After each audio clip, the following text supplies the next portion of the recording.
J'ai dit aujourd'hui, on va entamer un nouveau chapitre concernant les langages assembleur et machine. Donc, après avoir vu la structure du microprocesseur, hein,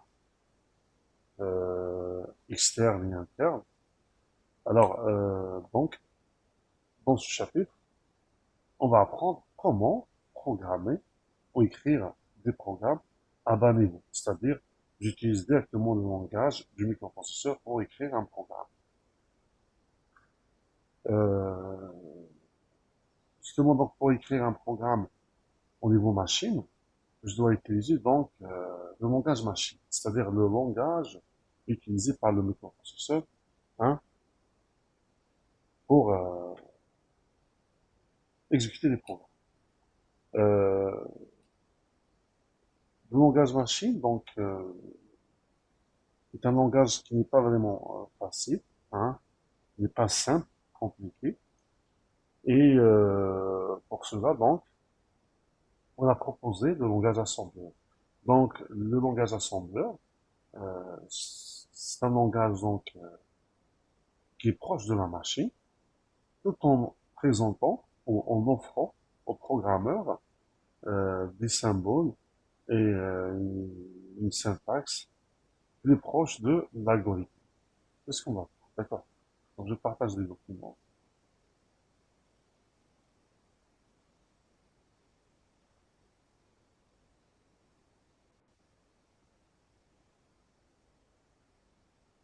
Voilà.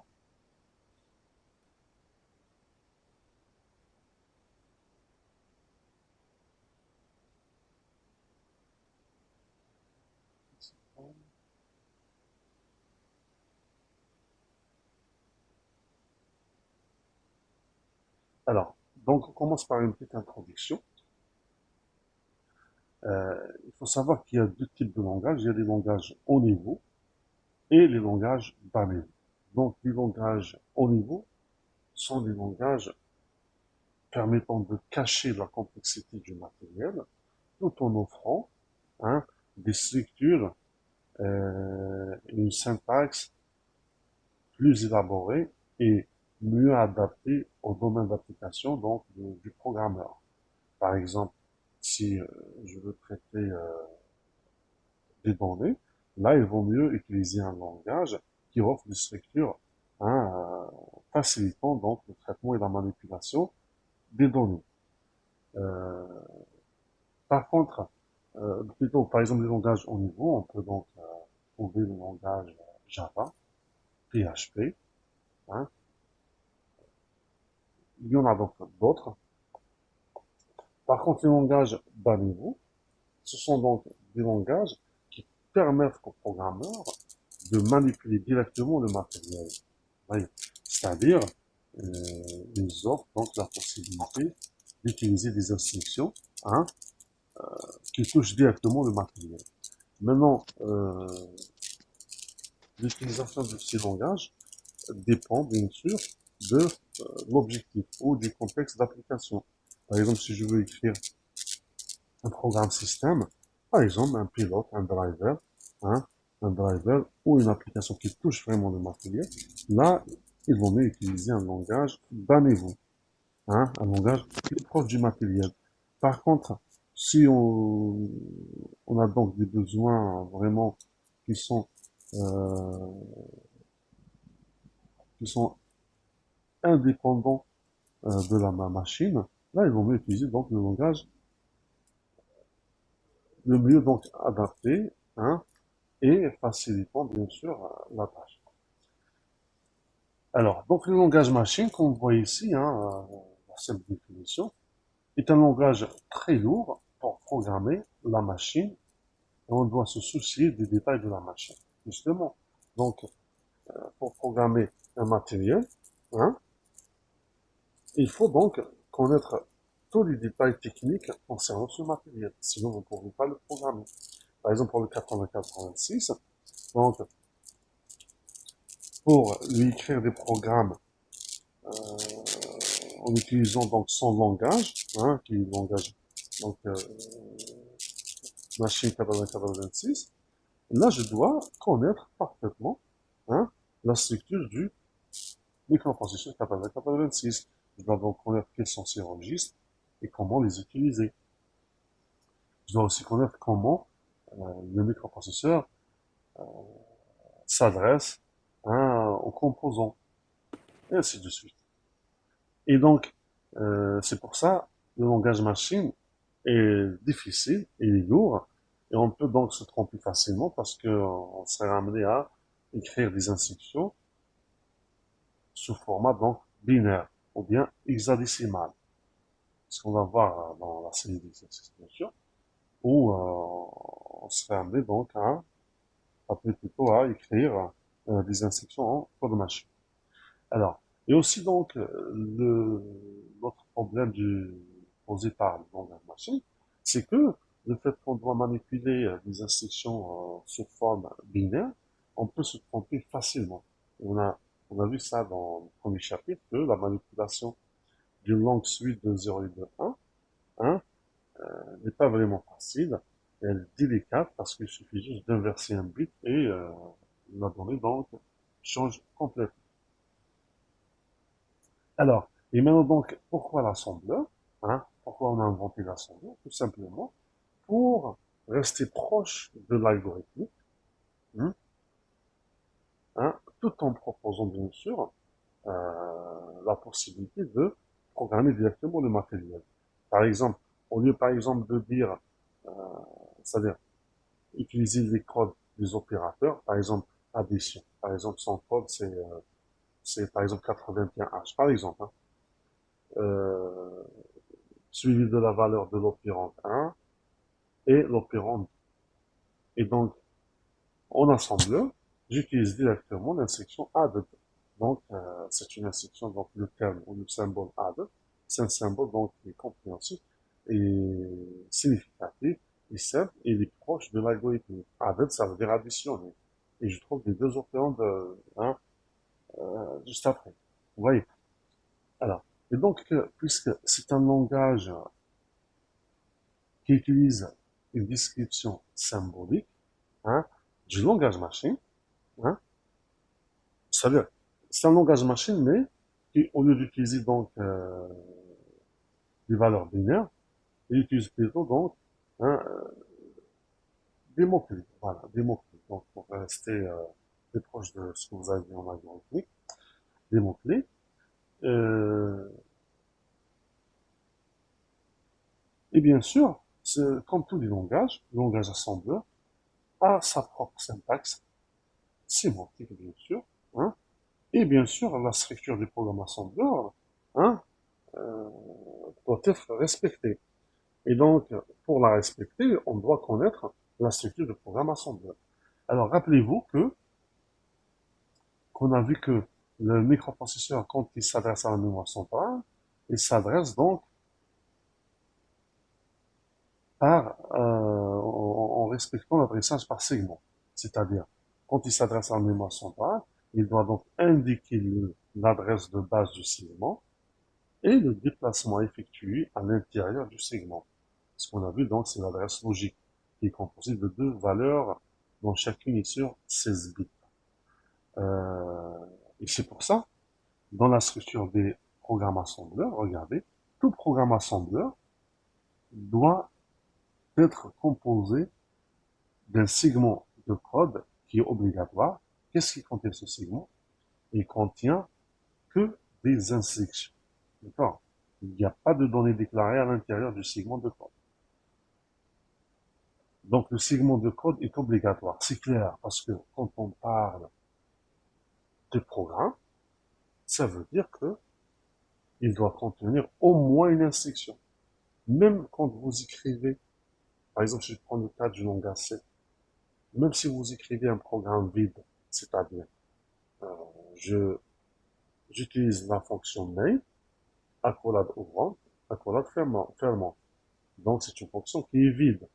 Mais en réalité, quand vous compilez, hein, et vous générez l'exécutable, si vous le gardez à l'intérieur du fichier de cet exécutable, vous allez, malgré votre programme est vide, mais vous allez trouver des instructions qui signale le début et la fin du programme. Parce que les accolades éventuellement sont propres au langage C. Ça fait partie de la syntaxe du langage C, mais non pas de la syntaxe du langage machine. D'accord? Alors, quand on compile et on génère l'exécutable, automatiquement, ces accolades seront remplacées par des instructions assembleur ou instructions machine, comme vous voulez, hein, signalant début et fin du programme. Vous voyez? C'est pour ça qu'on dit que le segment de code est obligatoire, parce que sans segment de code, on parle plus de programme. C'est-à-dire que ça ne devient pas du programme, ça devient un fichier ordinaire. Ensuite, vous avez le segment de données. Hein. Dans le segment de données, c'est nécessaire, bien sûr. Là, on va trouver toutes les variables constantes, tableaux, déclarées dans le programme. C'est-à-dire tout ce que vous avez déclaré dans votre programme comme données, on le trouve dans le segment de données. Le segment de pile, hein, contient que la pile. Et là, vous avez le segment étendu, c'est le segment donc supplémentaire, c'est-à-dire, tout dépend bien sûr de l'utilisation. Si par exemple je vois que le segment de données n'a pas suffi pour la déclaration de toutes les variables, là qu'est-ce que je fais? J'ai le segment étendu. Il y a une autre utilisation, par exemple, si par exemple je vois que, par exemple, je veux par exemple séparer des données, hein, au lieu de les mettre dans le segment de données, je les mets dans le segment étendu. Donc là, le segment de code, c'est le segment CIS. Le segment de données, c'est le segment DS. Le segment de pile, c'est le segment SS. Et le segment étendu, c'est le segment ES. Vous voyez? Et donc là, qu'est-ce qu'on fait? euh, Là, qu'est-ce qu'on fait? Une fois donc on a compris que tout programme assembleur est composé de segments, maintenant, on doit donc savoir quelle est donc la syntaxe de déclaration, hein, du segment. Vous voyez, c'est bon. J'ai compris qu'il s'agit d'un 1. Alors, quelle est la syntaxe de déclaration du segment? Regardez. Alors là, j'utilise le nom de segment. Attendez, hein. Donc là, je passe au... pardon, vous pardonnez juste quelques minutes.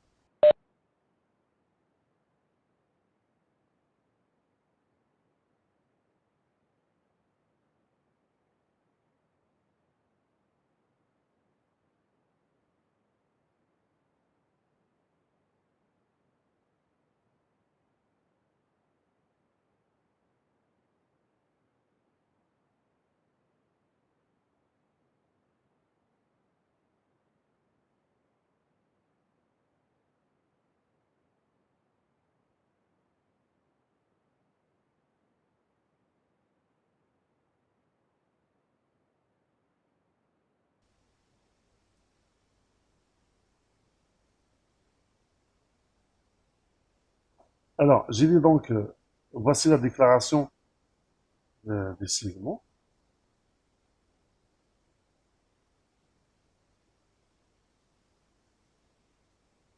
Voilà, donc,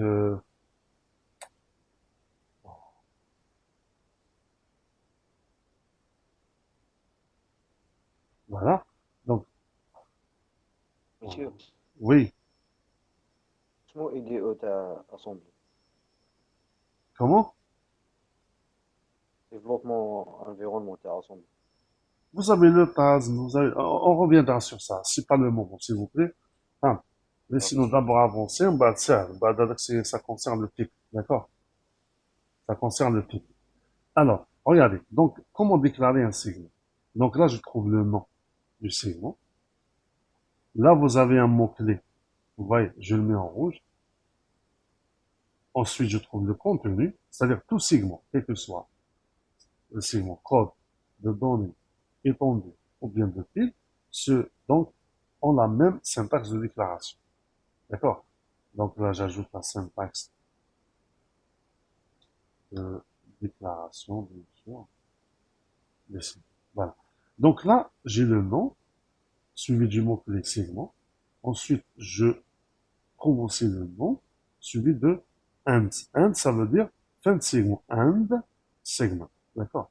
Donc là, je mets en rouge. Alors, le nom, c'est un nom au choix. D'accord? Vous choisissez un nom. Par exemple, s'il s'agit du segment de code, allez-y, on va prendre un exemple. Exemple. Hein, exemple.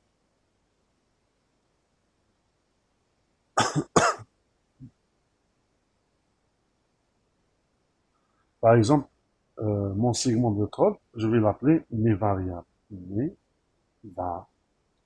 Ensuite, je trouve le mot-clé segment.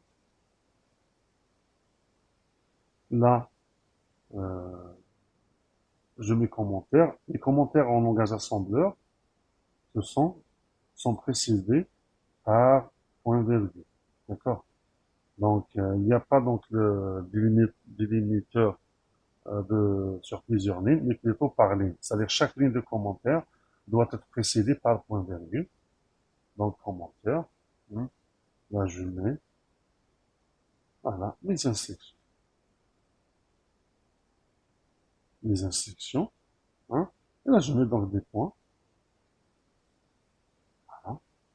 Et quand je termine, je dois reprendre le même nom du segment, voilà, vous voyez ici. Voilà.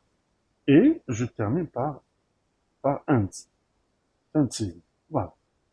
C'est-à-dire tous les segments se déclarent de la même manière. Vous voyez. Euh,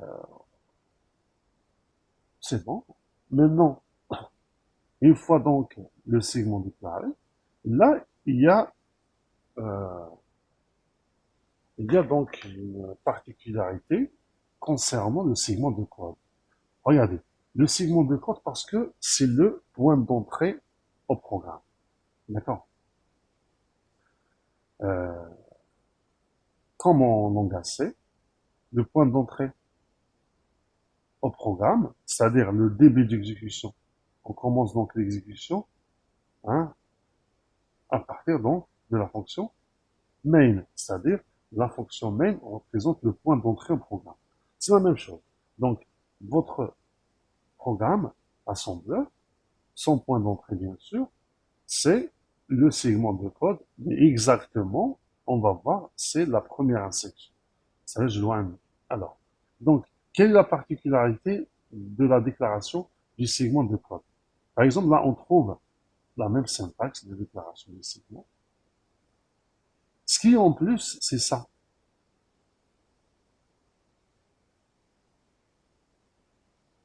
Et ça. D'accord? Alors, je m'explique. Vous, quand vous écrivez votre programme, là, vous allez déclarer vos segments. Comme ici, j'ai déclaré un segment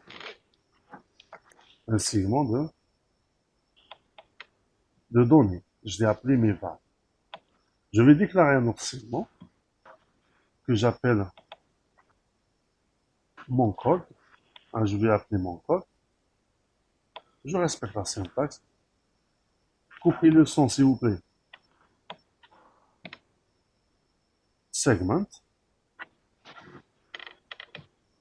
Et là, la même chose. Mon code. Mon code. End. La fin. Alors, le microprocesseur, quand il charge votre programme, c'est clair. Ici qu'il s'agit donc de deux segments. D'accord? Le microprocesseur sait très bien que votre programme est composé de deux segments. Le segment MEVA et le segment mon code. D'accord? Mais la question qui se pose, comment le microprocesseur saura que le segment que vous avez appelé MEVA représente le segment de données de votre programme et le segment que vous avez appelé mon code représente le segment de code de votre programme. Là, le microprocesseur ne le sait pas. Alors, il faut l'informer. Il faut lui dire que, attention, le segment qui s'appelle MEVA, c'est le segment de données. C'est-à-dire pour toi, pour le microprocesseur, c'est le segment de données. Et le segment qui s'appelle mon code, c'est le segment de code. Comment le faire? Tout simplement, je dois donc, attendez, les mots-clés, je vais les mettre en rouge, hein, on prend la possibilité d'utiliser des couleurs. Voilà. Alors, donc je dois lui dire que le segment méval représente segment de données. Comment? En utilisant ce que vous voyez ici, la pseudo-instruction assume. Assume. C'est-à-dire c'est la mise en correspondance, hein, des mes segments, c'est-à-dire les segments de mon programme, avec les segments, les registres segments du microprocesseur. Vous voyez? C'est-à-dire, je positionne. D'accord? Alors, je mets assume.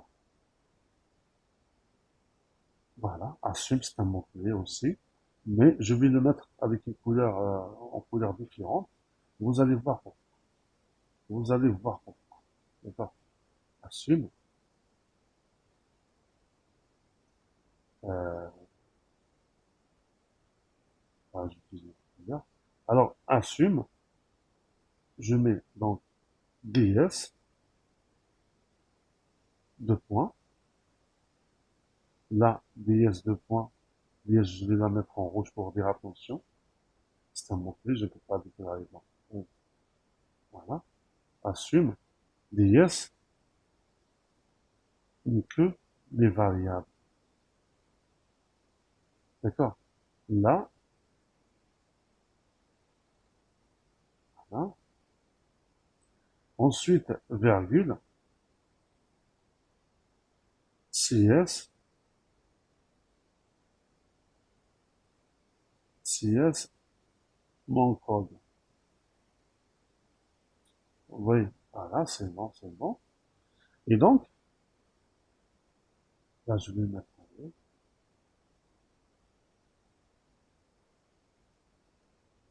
mon code, très bien, voilà. Donc là, le fait que j'ai utilisé l'instruction assume, d'accord, c'est une pseudo-instruction. C'est quoi les pseudo-instructions? Ce sont donc des mots-clés proposés par le langage assembleur pour aider le programmeur à lui faciliter la tâche.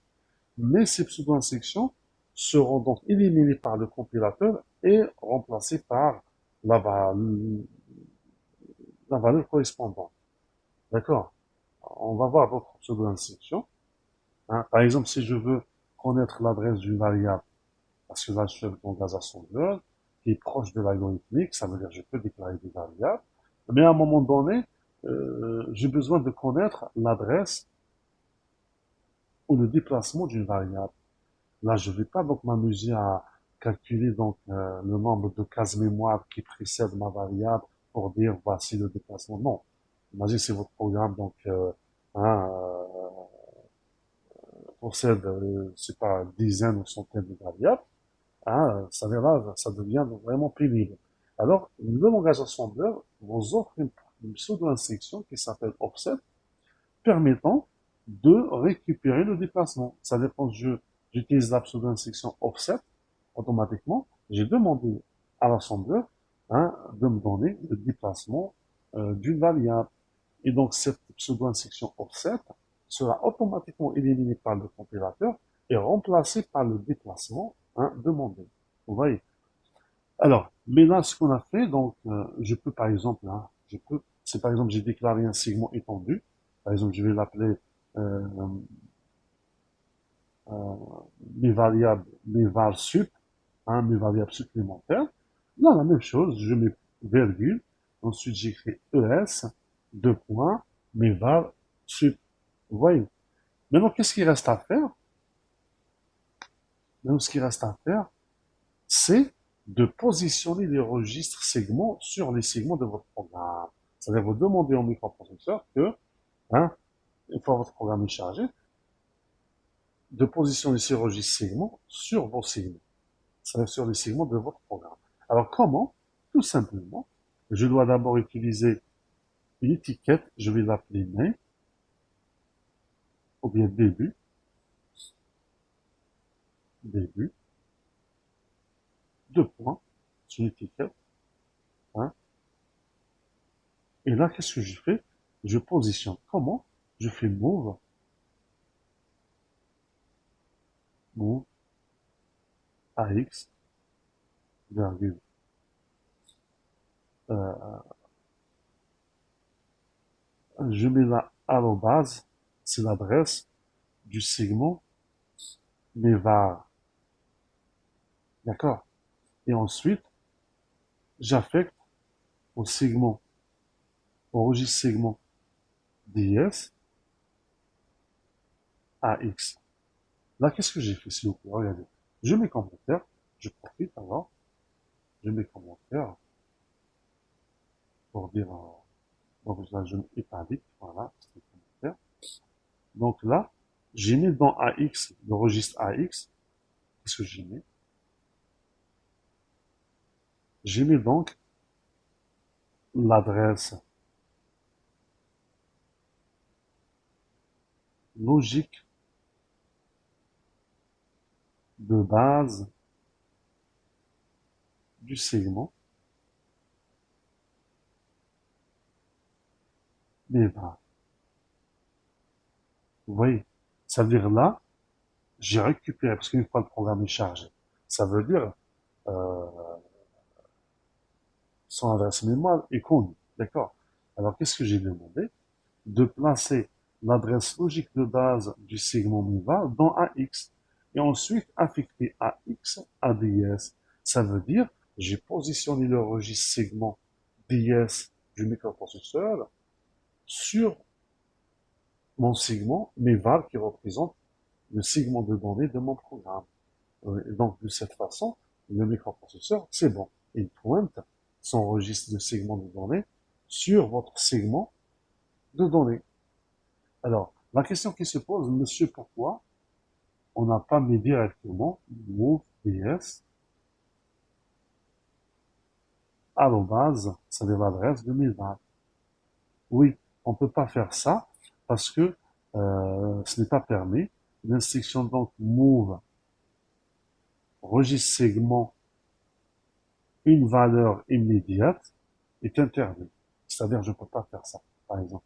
Par exemple, c'est par exemple, on ne peut pas faire ça, par exemple. Par exemple, move ds, par exemple 1, 2, 3, 4, H. Ouais. Là, c'est interdit. Là, c'est non autorisé. Non autorisé. Et vous allez voir, hein, parce que je vous donne par la suite le document jeu d'instruction du 80-86, et vous allez voir donc quelles sont les instructions permises et celles non permises. Ça donc n'est pas autorisé. C'est pour ça on était obligé de passer par un accumulateur. Il faut se rappeler qu'un registre accumulateur, c'est le registre AL pour 8 bits et AX pour 16 bits. D'accord? Regardez. Une fois donc, c'est bon. Une fois donc j'ai positionné, c'est bon. Maintenant à partir de à partir d'ici, oui, j'ajoute, je positionne le registre segment de code sur le segment mon code. Voilà, pour avant d'oublier. Hein, donc, là, je fais cette fois-ci donc mon code. Donc AX soit l'adresse logique de base du segment, mon code. Voilà. Bon, voilà. Je tiens sur une seule. Oui. Et ensuite, je mets CS, soit AX. Là, c'est bon. J'ai initialisé les registres segments. Vous voyez, j'ai initialisé les registres segments. Donc, à partir d'ici, je trouve quoi? Je trouve les instructions de mon programme. Voilà, voilà, donc là, les instructions. Hein, mon programme. Que fait mon programme? Hein? Il fait par exemple la somme de A plus B. Par exemple, c'est la somme de AX et BX. Allons-y, donc qu'est-ce que je fais tout simplement? Je vais ici, voilà. Je mets donc additionner AX, virgule, BX. Donc là, je mets commentaire, je mets commentaire.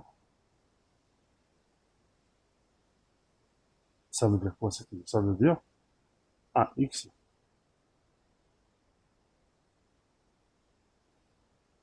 ça veut dire AX, soit,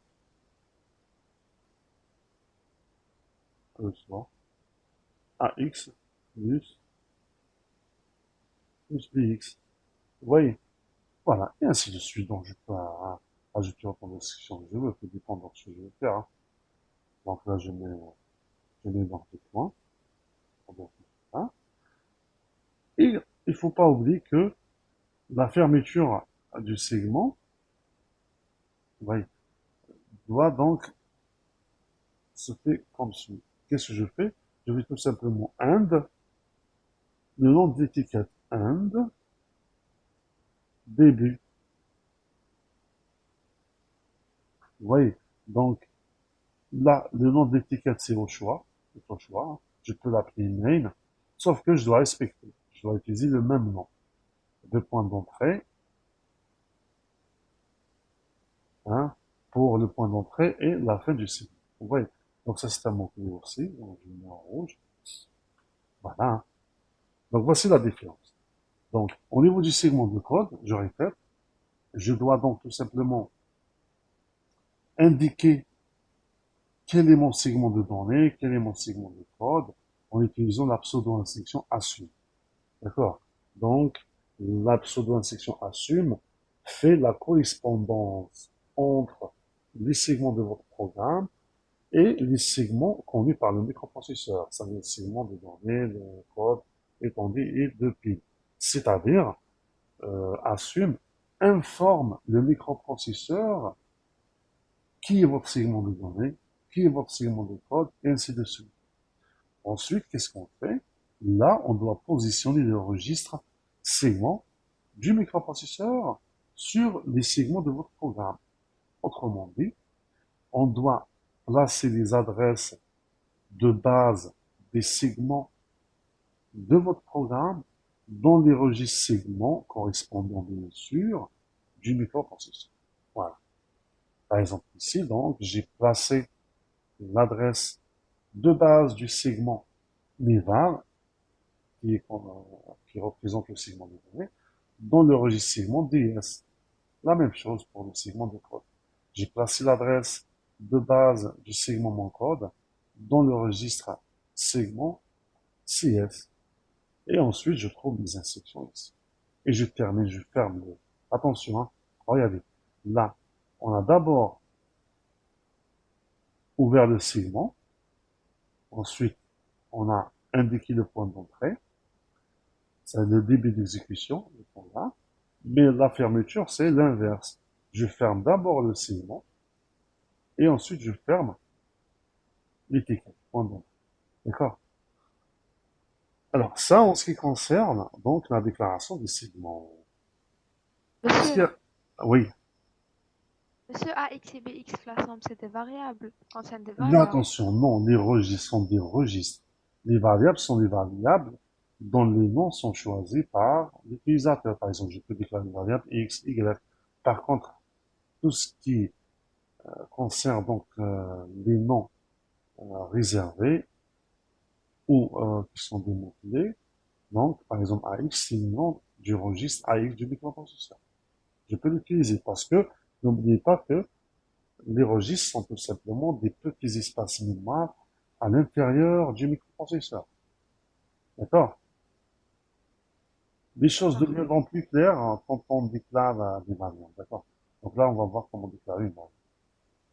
Regardez, là, j'ai fait une remarque.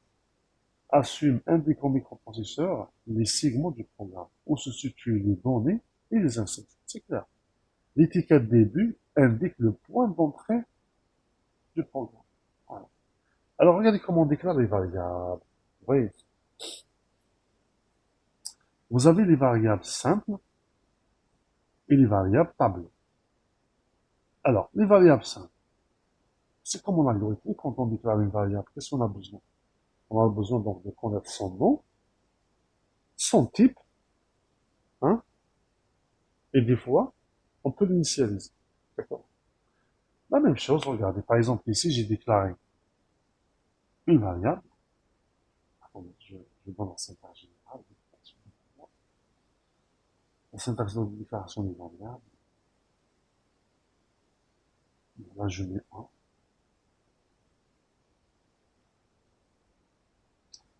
Je mets 1. Encore là.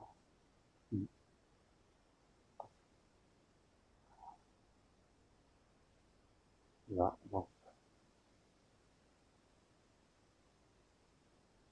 CTRL-V, donc 2, c'est la syntaxe de déclaration des variables.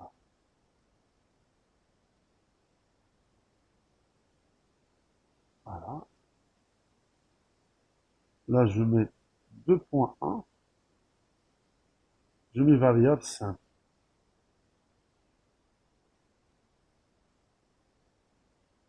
Alors, la syntaxe de déclaration est la suivante. Qu'est-ce que je trouve? Je trouve donc le nom de la variable choisi par l'utilisateur, suivi du type. Le type, quels sont les types qu'on a vus? Qu'est-ce qu'on a dit déjà? Qu'est-ce qu'on a dit à propos des types? À propos des types, on a dit que les types, au niveau donc machine, ne dépendent pas de la sémantique des données, mais plutôt de la taille. Vous voyez? Et donc, on avait donc le type octet, byte, le type word, c'est-à-dire 16 bits de 2 octets, et le type double word, hein, c'est le double mot qui est sur 32 bits, ça les plus utilisés. Il y a d'autres types, donc on va pas vraiment les utiliser, mais les plus utilisés sont donc le byte, word, double word. Alors, ensuite, qu'est-ce qu'on trouve? On trouve, c'est pas comme en algorithmique. En algorithmique, hein, rappelez-vous, quand vous déclarez une variable, c'est, c'est le, c'est le langage, hein, qui réserve l'espace mémoire de la variable. Alors, en langage assembleur, c'est à nous de réserver l'espace. C'est-à-dire, quand je déclare ma variable, j'ai déclaré le type, et là, je dois placer les valeurs d'initialisation. Valeur, initialisation, 1, virgule, et ainsi de suite. Je peux utiliser là, plusieurs valeurs d'initialisation. C'est permis. Donc là, je mets valeur d'initialisation numéro 2, numéro 3, jusqu'à n. Vous voyez? Alors, je mets exemple. Exemple. Regardez, donc c'est, je fais ça, je mets x, contrôle UI, ah, contrôle UI, voilà. Donc, je déclare la variable x. Alors, comment déclarer le type? J'utilise DB. Ça veut dire quoi DB? Ça veut dire define byte. D'accord? Ça veut dire c'est de type byte. Maintenant, les valeurs d'initialisation, je peux donc faire ça. Regardez. 12H, virgule. Par exemple, j'utilise le caractère A. C'est permis parce qu'il est sur un octet. Vous voyez pourquoi donc les données n'ont pas de sémantique. Là, j'ai utilisé la valeur d'initialisation numérique. Là, j'ai utilisé une valeur d'initialisation caractère. L'essentiel, j'ai respecté le type et le byte. Les valeurs d'initialisation sont toutes hein, de type byte, c'est-à-dire sont toutes sur 8 bits. Là, par exemple, je peux par exemple faire ça. Hein.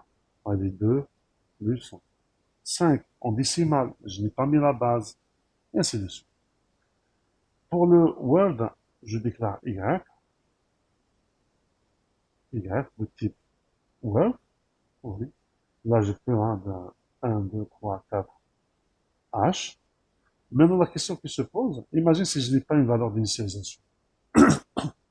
Donc, j'ai pas une valeur d'initialisation, mais je dois réserver de l'espace. Alors là, j'utilise point d'interrogation. Donc, le point d'interrogation, ça veut dire que j'ai réservé un espace avec une valeur inconnue. D'accord? Une valeur par défaut. Voilà. Alors, si vous tracez ça au niveau de la mémoire centrale, je reviens en cours. Regardez ici. J'ai déclaré la variable x de type byte. Voilà. Ces valeurs d'initialisation sont 10, point d'interrogation, 4H, 10 en décimale, le, le caractère A, caractère B. Alors, au niveau de la mémoire centrale, attendez, donc je prends ce schéma pour qu'on ait pas ce qui existe. Alors, voilà, regardez. Quel est l'effet de cette déclaration sur la mémoire centrale? Alors, donc,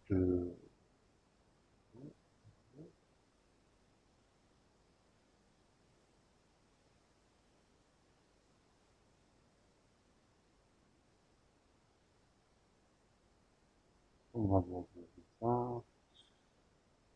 L'habillage.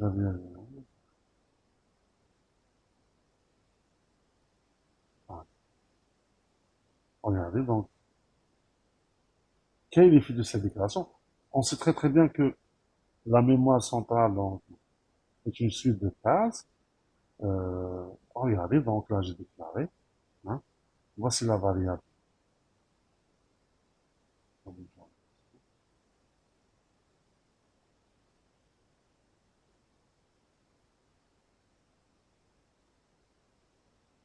Voilà, ça. Donc, regardez, voici la variable. Par exemple, si je prends ça, hein, je, ça, je connais pas exactement l'adresse physique de mes variables, mais plutôt le déplacement. Par exemple, si je suppose que ici c'est x. Alors x occupe combien de cases? Une, deux, trois. Donc là, qu'est-ce que je vais trouver? Donc là, je vais trouver la valeur 12h. Ensuite, là, c'est la valeur A, c'est le caractère A. Et là, donc, je trouve 2 plus 5. 2 plus 5, je m'égale 7. En décimale, hein. Vous voyez l'avantage du langage assembleur, c'est que là, je suis pas obligé de convertir ça en binaire, en hexadécimal.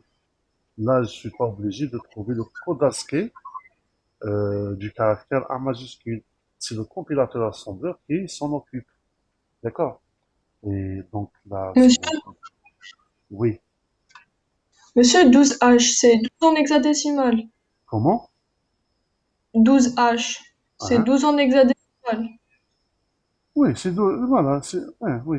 J'ai mis la base. D'accord, C'est 12 d'accord, hexadécimales. Ça veut dire en décimale, c'est 16 plus 2, c'est 18. D'accord? d'accord, merci. Alors, il n'y a pas de quoi. Regardez. Rappelez-vous que les variables sont des emplacements mémoire. C'est de point de vue algorithmique. Certes, ce sont des variables, mais de point de vue matériel, hein, ce sont des adresses, des déplacements. Alors, donc, si cet emplacement est pointé par x, alors, quel est donc le déplacement de la case suivante? C'est x plus 1. Vous voyez, c'est x plus 1. Et donc, j'ai déclaré ma variable x, j'ai initialisé par trois valeurs, ça veut dire que ma variable x, ça veut dire que j'ai réservé trois cases mémoire. Et là, c'est, regardez donc, x plus 1, là c'est x plus 2. Vous voyez, c'est x plus 2. Hein? C'est comme un tableau, vous voyez. C'est comme si donc je regarde que ça, je vois ma variable x comme un tableau de combien d'éléments? De trois éléments. Là, j'ai x plus 0, x plus 1, x plus 2. Voilà. Ensuite, juste après, j'ai déclaré y. Ça veut dire que y, elle vient juste après x. Quelles sont les valeurs de y? Là, il faut faire attention. On va voir le concept. Alors là, Avec, avec l'architecture Intel, la première case mémoire a l'adresse 0. Par contre, ça, ce qu'on appelle, c'est Little Endian. Little Endian, ça veut dire que les adresses basses se trouvent en haut et les adresses hautes se trouvent en bas. D'accord? Ça veut dire l'adresse de la première case, c'est 0. La dernière, c'est la taille moins 1. Par contre, avec les architectures qui utilisent Big Endian, c'est l'inverse. Ça veut dire la première case a l'adresse haute, c'est-à-dire la taille moins 1, et la dernière case a l'adresse basse, c'est 0. Alors nous, puisqu'on là, on travaille par rapport à l'architecture Intel, il faut savoir que les données qui occupent plus d'un mot-clé, ça veut dire les données qui occupent 2, 3 ou plus d'un mot-clé, comment donc sont rangés au niveau de la mémoire centrale? Ils sont rangés donc l'octet bas dans la case basse, et ainsi de suite. Par exemple, vous avez Y, voici l'octet bas c'est 34H, l'octet haut c'est 12H. Donc comment ranger cette valeur dans la mémoire centrale par case? Donc là je vais trouver 34H, et là je en trouve 12H. C'est logique, parce que si par exemple l'adresse de cette case, par exemple 5, automatiquement l'adresse de la case suivante c'est 6, parce que on est avec l'approche Little Endian. Donc automatiquement ma variable Y,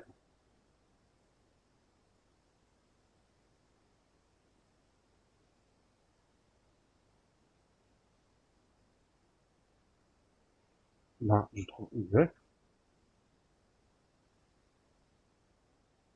et là c'est Y plus 1. Là c'est Y plus 1.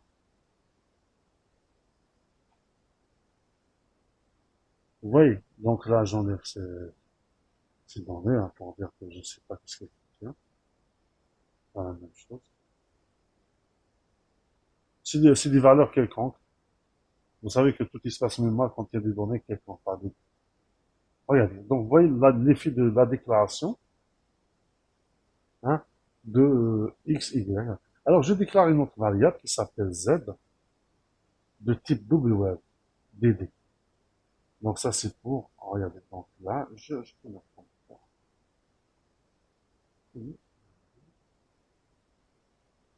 Là, x de byte.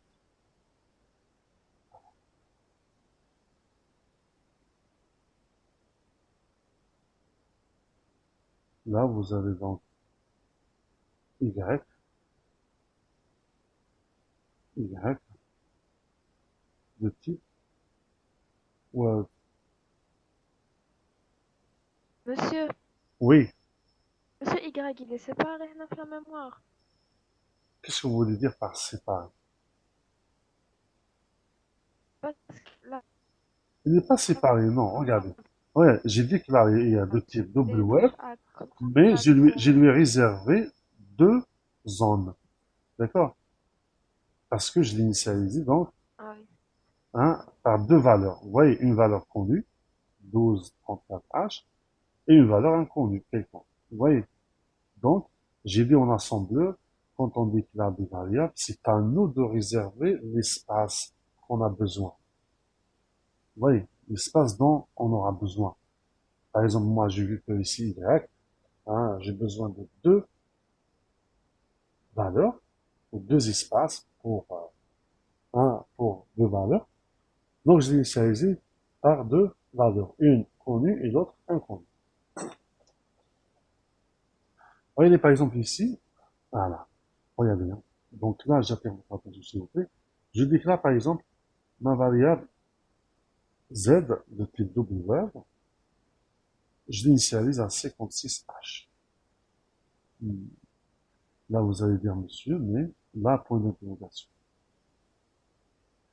Là, vous allez dire, monsieur, attendez, là c'est Z, de type W. Voilà. Là, vous allez me poser la question, monsieur, pourquoi, Monsieur, une minute, s'il vous plaît, attendez, monsieur, une minute. كيبورد شحال فيها من بيت؟ بس صبر شوية ما سمعتنيش vous m'avez pas entendu. Voilà, voilà. Euh, Word. Alors, s'il vous plaît, souvent, donc, يعني, je reçois des questions sur des choses qu'on a déjà faites. Donc, dans le premier chapitre, on a dit que le byte sur 8 bits. Word sur 2 octets, ça veut dire 16 bits. Double Word, c'est sur 32. Voilà. Donc là, j'ajoute, alors, entre parenthèses, je mets 8 bits. Voilà. Là, le Word, je mets donc 16 bits. Voilà, voilà. C'est clair, 16 bits. Là, je mets 32. Vous voyez, hein, c'est bon. Alors, regardez, s'il vous plaît. Plus je suis en langage assembleur, j'ai déclaré la variable z de type W. Ça veut dire sur 32 bits. Ça veut dire sur 4 octets. Alors que là, la valeur d'initialisation que j'ai mis ici est une valeur sur un octet. Normalement, c'est faux. Pourquoi? Parce que j'ai déclaré une variable de type double word, c'est-à-dire sur 4 octets, et je l'ai initialisé par une valeur sur un octet. C'est logique. Alors, avec le langage assembleur, c'est terminé. C'est lui qui va compléter par des zéros. Vous voyez l'avantage. Par contre, si on avait utilisé le langage machine, ah là, c'est à vous donc de compléter par des zéros pour respecter le type. Et donc, c'est pour ça que l'effet de la déclaration, Z double word, bien sûr sur la mémoire, est le suivant. Z est déclaré juste après hier, donc automatiquement au niveau de la mémoire centrale. Elle est donc placée juste après Y. Alors, donc, ce que l'on va trouver 56H, et comme Z est de type word, alors qu'est-ce qu'on fait ici? On complète par des zéros. Ah oui, on complète par des zéros. Donc 0, 0, H. Voilà, j'ajoute autant de zéros que le nombre d'octets de la variable. 0, 0, H. 0, 0, H. Vous voyez? Et ça, donc, il fait par le compilateur. D'accord? Parce que le but, c'est pour faciliter la tâche, hein, du programme. Alors, ensuite, qu'est-ce qu'on trouve? On trouve une autre valeur, mais qui est inconnue.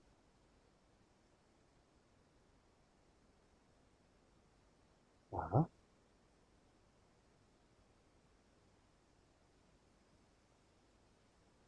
Voilà.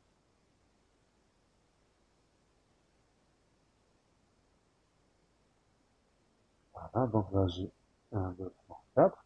Donc il manque une.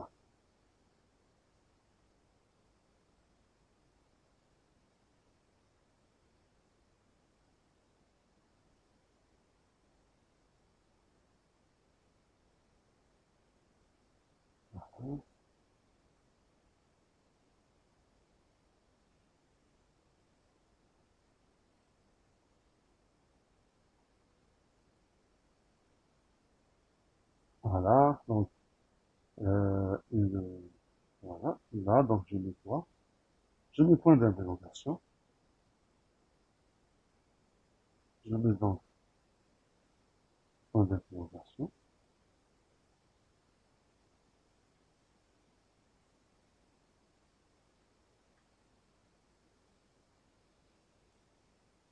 Voilà, c'est bon, c'est bon. Par contre, ici, donc, c'est Z. Voilà.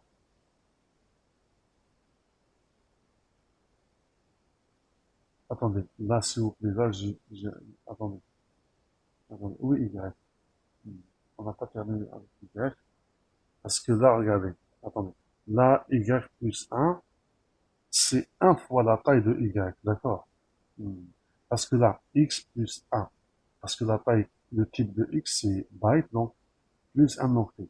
Par contre, ici, Y plus 1, ça veut dire Y plus la taille ou le type de Y fois 1.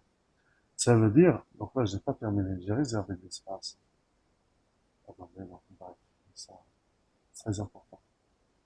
Parce que ça va influencer sur ce qu'on a. Donc, voilà.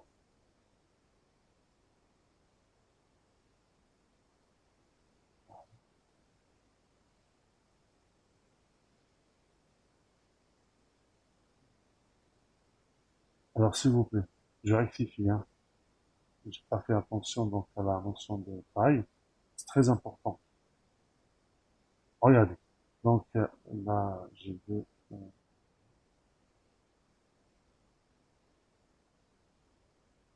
Ouais, ça, c'est pas évident à écrire, modifier, expliquer. Voilà. Donc, s'il vous plaît, je rectifie. Y plus 1, c'est ici. Vous voyez? Donc là, Y, c'est la première valeur. Y plus 1, c'est la deuxième valeur de Y. D'accord? Il faut faire attention, s'il vous plaît. Attendez, je fais ça. Voilà. Voilà.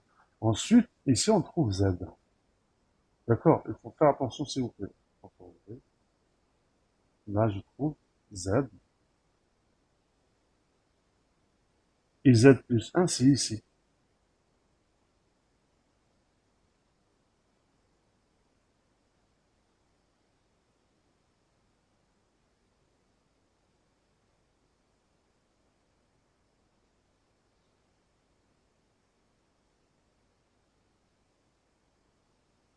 Z plus 1. Voilà. Donc, il faut faire attention, s'il vous plaît, en ce qui concerne la correspondance entre les valeurs à l'initialisation et le déplacement. D'accord? Parce qu'au niveau assembleur, quand vous dites Y plus 1, là, c'est par rapport à la taille ou le type de la variable. D'accord? Alors, ça, en ce qui concerne la déclaration des variables simples. Maintenant, pour les tableaux, comme vous voyez ici, hein, c'est ça. J'utilise toujours la même syntaxe, c'est-à-dire le nom, celui du type, des éléments du tableau. Et là, c'est la taille,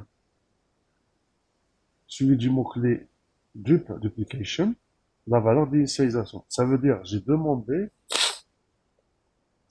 de dupliquer ce qui se trouve entre les parenthèses, qui est une valeur d'initialisation, 100 fois. Alors, quand vous regardez la mémoire centrale, là, vous aurez 100 cases mémoire occupée par le tableau tab 1. Parce que le type de ce tableau est byte. Et donc, la première case, c'est tab 1.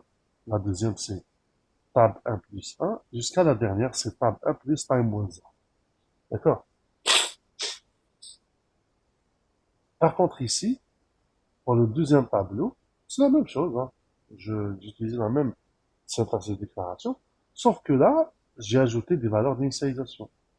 Là, j'ai utilisé une seule valeur que j'ai dupliqué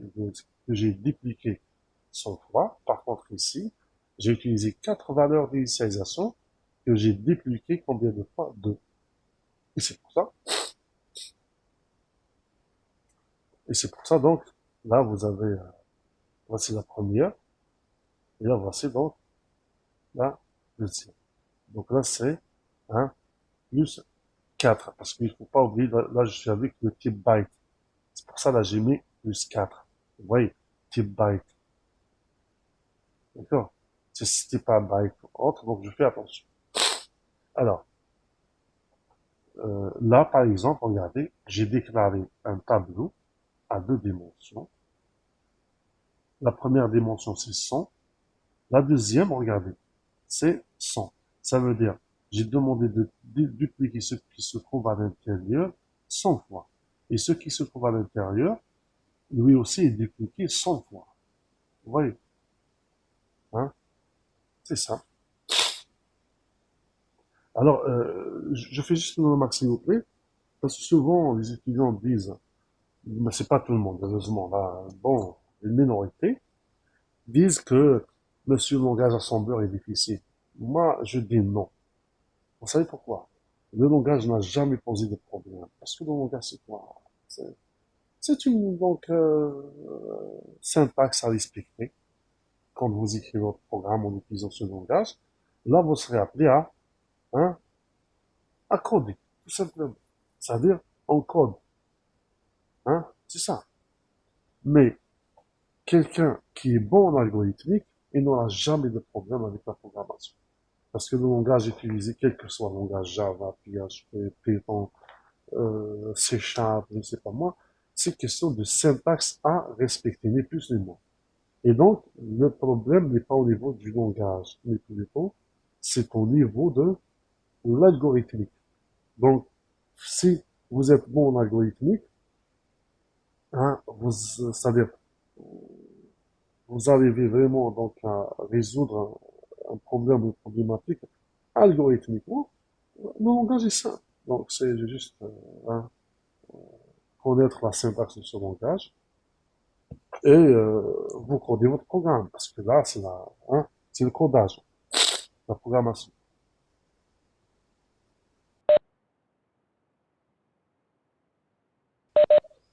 Bon,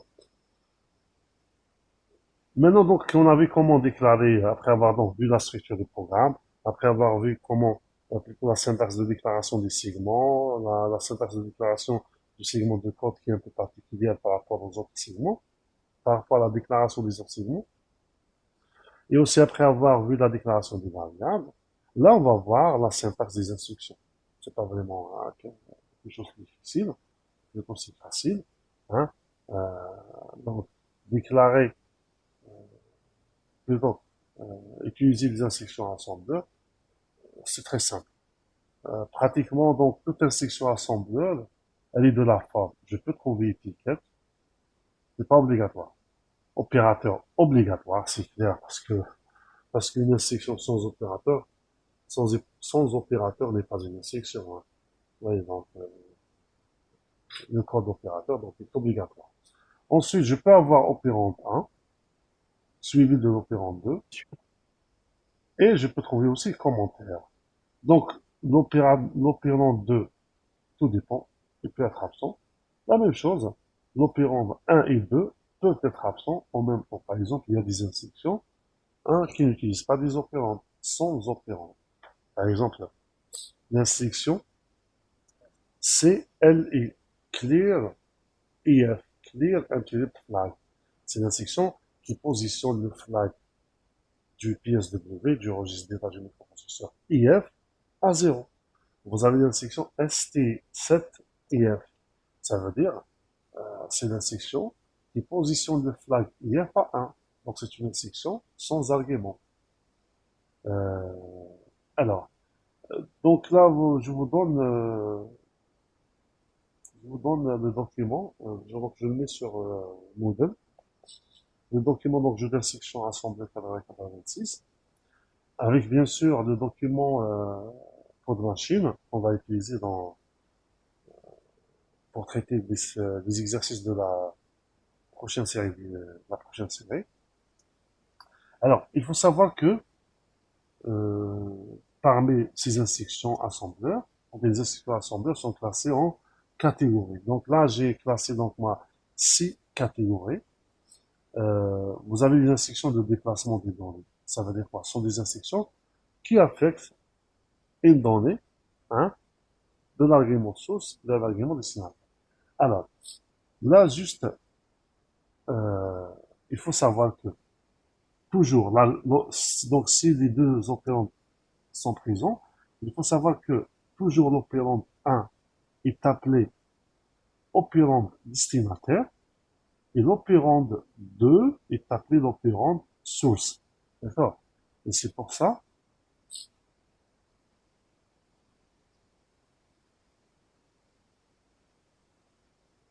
donc, là j'ai dit là c'est 3, donc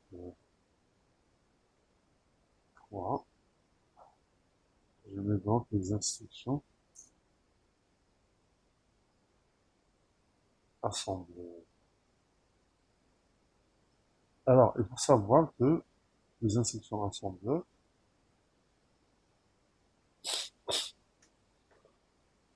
3, donc voilà les instructions assemblées. Voilà les instructions assemblées. Alors, elles sont de la forme, d'une manière générale, et simplifiées bien sûr. Elles sont donc de la forme,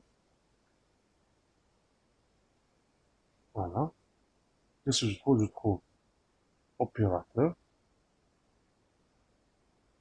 argument, je vais l'appeler arg, destinataire, je mets entre parenthèses argument destinataire,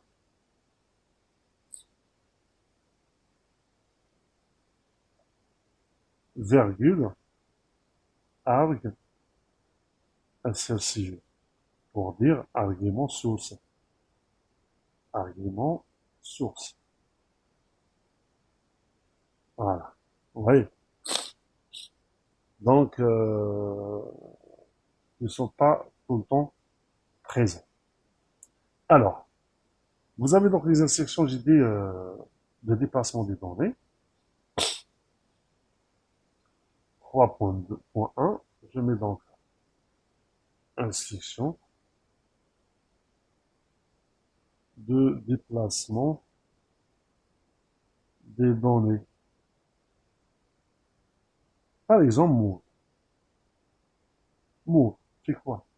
Move argument destinataire, virgule, argument source. Qu'est-ce qu'elle fait? Tout simplement, je mets commentaire. Donc, je mets italique. Ça veut dire argument destinataire reçoit argument source. Sans que l'argument source perd sa valeur. D'accord? Je peux avoir aussi, pardon, l'instruction, par exemple, l'instruction, attendez, vous avez par exemple push. Rappelez-vous de la pile, quand on a dit empiler. On a vu des fils de l'instruction empiler. On décrémente le pointeur, le registre des piles SP de 2, et on place la donnée. Mais tout ça se fait automatiquement par le microprocesseur si vous lui demandez hein, d'empiler une donnée en utilisant l'instruction push. Par exemple, vous avez push,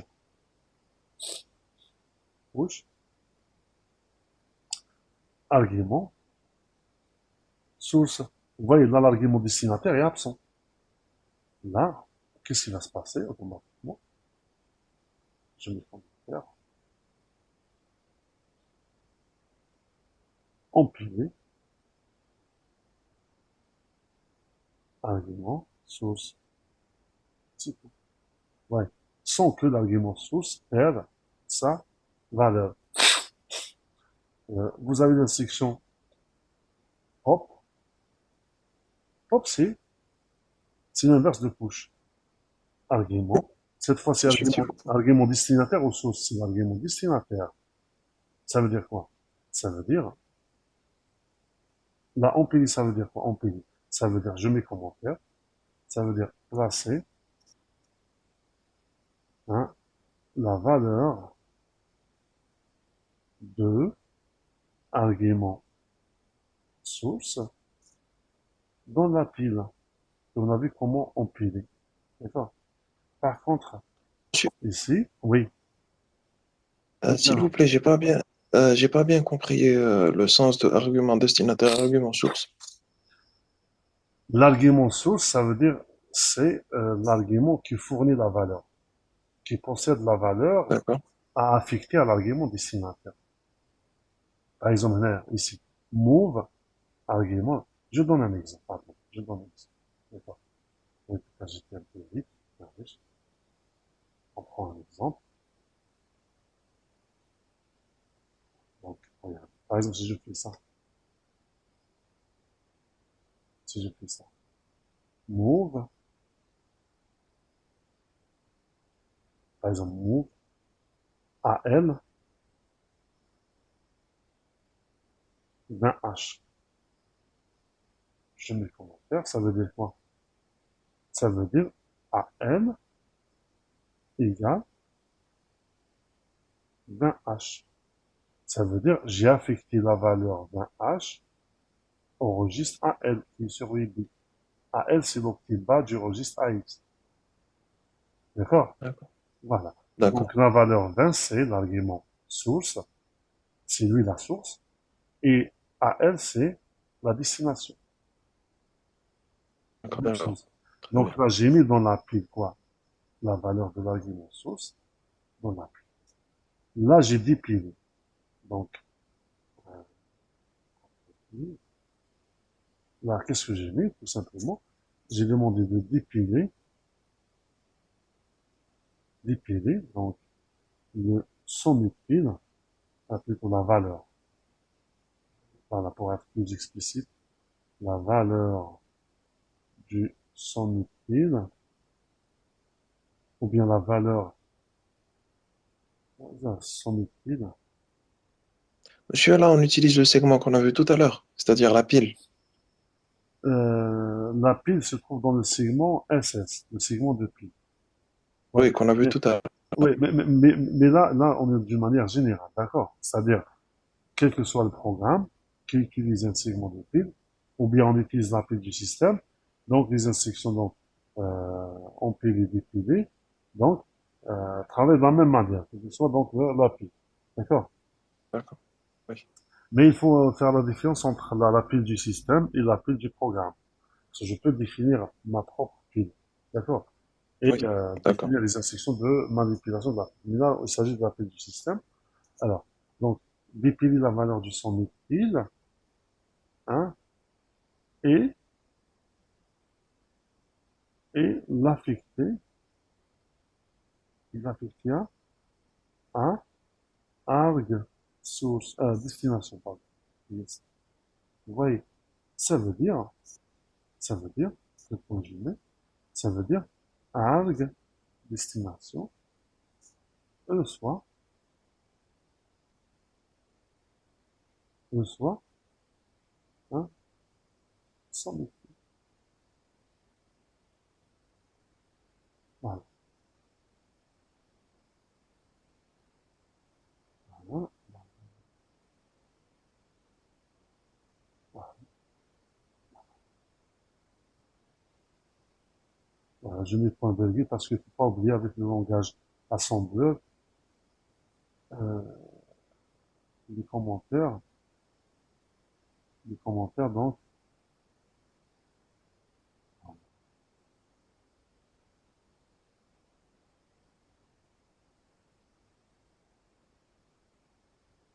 les commentaires donc, doivent être précédés par point virgule. Vous voyez? Et donc, et ainsi de suite. Vous avez les instructions arithmétiques. Oui, vous avez l'addition, la soustraction, la multiplication, et ainsi de suite. Vous avez les instructions logiques. And, or, XOR, not. Vous avez les instructions de positionnement des flags. Par exemple, l'instruction STC. Ça veut dire 7. Ces deux premières lettres, c'est l'abréviation de 7. Et là, c'est le nom du flag CF, curly flag, le flag de retenue ou d'emprunt qu'on a déjà vu. Donc, cette instruction, elle affecte 1 au flag CF. Là, vous avez ST ici, le flag IF. Là, c'est clear. Clear, c'est l'inverse de ST. Là, c'est pour positionner. Et le clear, c'est pour effacer, pour remettre à zéro. Ainsi de suite. Vous avez les instructions de comparaison, test. Vous avez les instructions de branchement. On a tout un exercice sur ça. Et ainsi de suite. Vous voyez. Euh, Voilà. Euh, donc, attendez, je regarde l'enregistrement. Il nous reste un quart d'heure. Parce que donc on a fait 1 heure et quart de cours, il nous reste un quart d'heure, pardon. Euh, donc là, on nous demande d'écrire un programme assembleur qui déclare deux variables de type byte et calcule leur son. Voilà. Donc, je reviens ici. Bon, je peux faire de prendre une nouvelle page. Voilà. Exemple, exemple d'écriture d'un programme. Calculons la somme de deux variables. Supposons que ces deux variables sont déjà initialisées.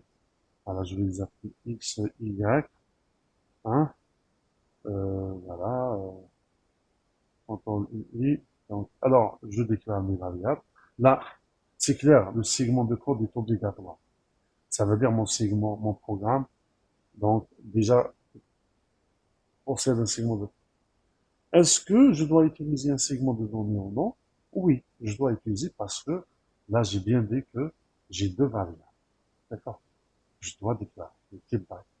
Alors, je respecte la syntaxe de déclaration. Donc, je vais l'appeler, par exemple, tout à l'heure, j'ai appelé mon segment, mes variables. Là, je vais l'appeler my data. My data. Mes données. D'accord? J'utilise donc le mot-clé segment. Je déclare mes variables. J'ai X. Attention, c'est pas comme en algorithmique ou en langage C, où on peut déclarer, en utilisant donc le type, ensuite, je déclare plusieurs variables sur la même ligne, en utilisant le même type. C'est faux. Là, en langage assembleur, chaque variable est déclarée sur une seule ligne. D'accord? Le type byte. Par exemple, je vais l'initialiser à 54H. Ensuite, je déclare Y. La même chose de type byte. Je l'initialise par exemple à 78H. C'est bon, je termine. Donc, je mets my data. Un segment. Là, il vient le segment de code. Je vais l'appeler aussi my code. La même chose, segment. Ensuite, je trouve assume. Alors, assume, qu'est-ce que je dois dire? Je dois lui dire, donc attention, mon DS, c'est bien donc my data, virgule, et mon CS, c'est bien my code. Voilà, c'est bon. Là, je l'ai informé. Qui est le segment de données et qui est le segment de... Ensuite, je dois positionner, donc là, j'utilise l'étiquette, par exemple, je vais l'appeler main, hein.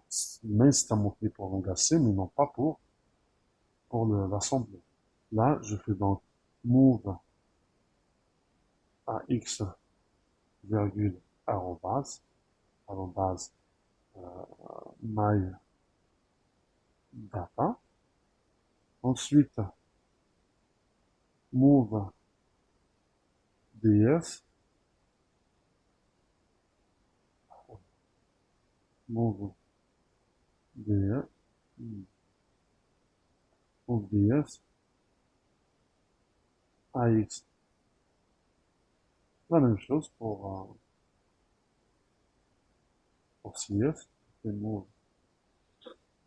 Ça, on le fait par la suite, s'il vous plaît. Ça, on le fait donc en type et on est obligé de respecter la structure du programme donc exact. Mais en TD avec par la suite, hein, on va pas donc perdre notre temps à réécrire toujours les mêmes instructions.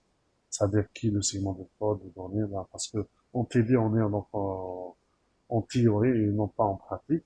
Alors par la suite on va plus écrire ces instructions d'affectation donc et de positionnement des registres segments sur les segments donc des programmes. Parce que c'est toujours la même chose. Donc, vous voyez, regardez là, donc je mets arrobase, my code. Ensuite, je fais attendez, là, j'ai fait erreur. C'est AX, non pas CS. Ensuite, CS. Voilà, je mets AX. Alors, vous suivez avec moi, s'il vous plaît, parce que en écrivant, en parlant, en expliquant en même temps, on peut donc commettre des erreurs dans le collab. D'accord? N'hésitez pas donc d'intervenir. Alors, donc c'est bon, donc tout ça concerne l'initialisation. Alors là vient, qu'est-ce qui vient ici? Donc là, je mets donc c'est la somme, je mets commentaire. Voilà, je mets donc commentaire. Donc là, c'est la somme. Alors, regardez. Pour faire la somme, j'utilise une section avec. Vous voyez, x, virgule, y. Là, c'est pas permis, regardez. Là, parce que vous avez deux variables qui représentent deux zones mémoire. Donc, si vous regardez le document jeu d'instruction, hein, ou la syntaxe du langage assembleur, parce que le 8086 n'accepte pas ce genre d'instruction, les deux arguments, c'est-à-dire argument destinataire et argument source, des zones mémoire, ça veut dire de type mémoire, c'est faux. Alors là, qu'est-ce que je fais? Je fais AX soit Y, d'accord? Et ensuite, je fais ça. Plutôt, je fais move AXY, je mets commentaire, là je mets AX, un soit, Y. Vous voyez? Donc, ensuite, pour ne pas dire, je fais l'addition, additionner AX avec X. Là, qu'est-ce qui va se passer? AX soit AX plus X. Et sachant que AX contient quoi? Il contient déjà Y. Vous voyez? Et là, je ferme mon programme. Je mets donc my code and. Et là, j'utilise and mon étiquette main. Voici mon programme. Vous voyez? Donc, c'est un programme qui est composé de deux segments. Un segment de données qui s'appelle, c'est moi qui l'ai appelé, parce que le nom du segment, c'est au choix de l'utilisateur. C'est moi qui l'ai appelé MyData. Le deuxième segment, c'est le segment MyCode. Donc, c'est moi qui l'ai appelé MyCode. Dans le segment MyData, pardon, j'ai déclaré deux variables, pour chacune de type byte, que j'ai initialisé par 54 pour X, 78 pour Y. Dans le segment de code, donc, j'ai affecté les segments, positionné les segments de mon processeur sur les segments de mon programme. Et ensuite, là, j'ai calculé la somme. Comment? J'ai préparé le premier opérand dans AX. Et ensuite, là, l'instruction added, donc elle a fait la somme avec affectation. Ça veut dire elle a sommé les deux opérandes, et le résultat de la somme est affecté à X. Et là, j'ai fermé donc mon segment. Le point donc. Monsieur, Un âme. si on a X de type double word Oui. et on a fait move à X, X. Ah, là, on Est-ce que peut c'est pas. Là, on peut pas. Là, qu'est-ce que vous faites? Là, vous procédez par partie.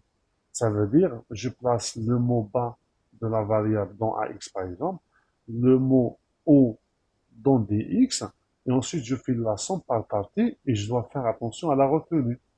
Vous voyez? Par exemple, ouais, par exemple, je fais move AX, donc la partie, le mot bas de X, et dans DX, je mets le mot haut de x, donc dans dx. Et quand je fais la somme, là, je fais juste attention, est-ce qu'il y a une retenue? S'il y a une retenue, je dois l'ajouter à la somme des mots O. On a l'exercice en tout cas pour la multiplication, d'accord? Où on verra que les registres ne suffisent pas pour contenir les valeurs dans les opérandes, et vous allez voir comment procéder. Donc je préfère de...